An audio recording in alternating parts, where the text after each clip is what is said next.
3 जनवरी को वेनेजुएला में एक सफल ऑपरेशन चलाने के बाद अमेरिका के तेवर चढ़े हुए हैं। इस सैन्य कार्रवाई के बाद अमेरिका अब ग्रीनलैंड पर भी कब्जे का दावा ठोक रहा है और इसे लेकर अमेरिकी संसद में बिल भी पेश हो गया है। इस बिल का नाम Greenland annexation and statehood act है और फ्लोरिडा के रिपब्लिकन सांसद रैंडी फाइन ने इसे हाउस ऑफ रिप्रेजेंटेटिव्स में पेश किया है। यानी अमेरिका चाहता है कि ग्रीनलैंड पर किसी भी सूरत हाल में कब्जा किया जाए। राष्ट्रपति ट्रंप की विदेश नीति अब अमेरिका फर्स्ट से आगे बढ़कर अमेरिका ओनली की ओर मुड़ती दिख रही है। हाल ही में वेनेजुएला में अमेरिकी सैन्य कार्रवाई के सफल होने के बाद ट्रंप प्रशासन का आत्मविश्वास चरम पर है। ट्रंप ग्रीनलैंड को रियल एस्टेट की तरह देख रहे हैं जो अमेरिका की रक्षा दीवार का काम करेगा। उनका मानना है कि अगर अमेरिका ने ग्रीनलैंड नहीं लिया तो रूस या चीन वहां अपने बेस बना लेंगे। ऐसे में हम जानेंगे कि क्या है ये बिल और अमेरिका ग्रीनलैंड पर कब्जा क्यों करना चाहता है।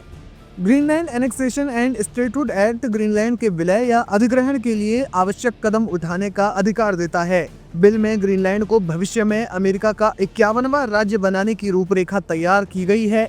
इसमें सरकार से उन कानूनी बदलावों पर रिपोर्ट मांगी गई है जो ग्रीनलैंड को अमेरिकी राज्य का दर्जा देने के लिए जरूरी होंगे। अमेरिका का मानना है कि रूस और चीन आर्कटिक क्षेत्र में अपना दबाव बढ़ा रहे हैं। ग्रीनलैंड पर नियंत्रण से अमेरिका अपनी उत्तरी सीमा को सुरक्षित कर सकता है। ग्रीनलैंड में रेयर अर्थ मिनरल्स और तेल के विशाल भंडार होने की भी संभावना है। जलवायु परिवर्तन के कारण आर्कटिक की बर्फ पिघल रही है जिससे नए व्यापारिक समुद्री मार्ग खुल रहे हैं। अमेरिका इन रास्तों पर अपना नियंत्रण चाहता है। यही वजह है कि अमेरिका ग्रीनलैंड पर कब्जा करना चाहता है। हालांकि अमेरिका ने ये कोशिश कोई पहली बार नहीं की है। इसकी शुरुआत सबसे पहले 1867 में हुई जब अलास्का खरीदने के बाद तत्कालीन विदेश मंत्री विलियम सीवार्ड ने इसकी कोशिश की थी। फिर 1946 में अमेरिकी राष्ट्रपति हैरी ट्रूमैन ने डेनमार्क को $100 मिलियन के सोने का प्रस्ताव दिया था। 2019 में डोनाल्ड ट्रंप ने अपने पहले कार्यकाल में इसे एक बड़ी रियल एस्टेट डील बताया था और 2026 में ग्रीनलैंड पर कब्जा करने की मांग एक बार फिर से तेज हो गई है।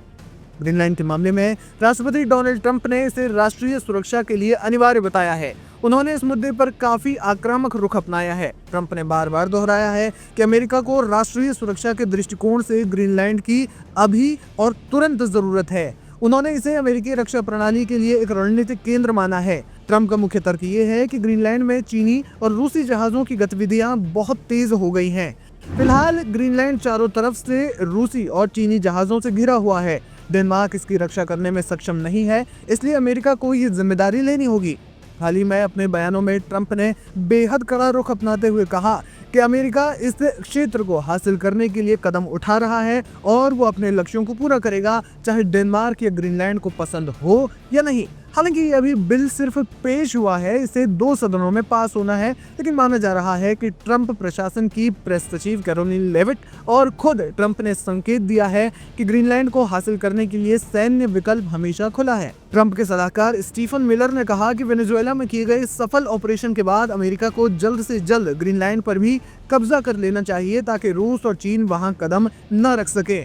ज्यादातर विशेषज्ञों का मानना है कि ट्रंप सीधे तौर पर फुल स्केल वॉर नहीं करेंगे बल्कि आर्थिक घेराबंदी का सहारा लेंगे, जैसा कि वे ईरान और रूस समर्थक देशों के साथ पहले भी करते आए हैं। वे डेनमार्क पर आर्थिक रूप से दबाव बढ़ा सकते हैं जिससे या तो फिर डेनमार्क ग्रीनलैंड बेच दे या फिर वहां अमेरिका को असीमित अधिकार दे दे। हालांकि ट्रंप की अनिश्चित कार्यशैली को देखते हुए मिलिट्री एक्शन की संभावना को पूरी तरह से नकारा नहीं जा सकता। दूसरी ओर अमेरिका के हाउस ऑफ रिप्रेजेंटेटिव्स में ग्रीनलैंड पर कब्जा करने का बिल सिर्फ पेश हुआ है। इसे 2 सदनों में पास होना है जो फिलहाल नामुमकिन है।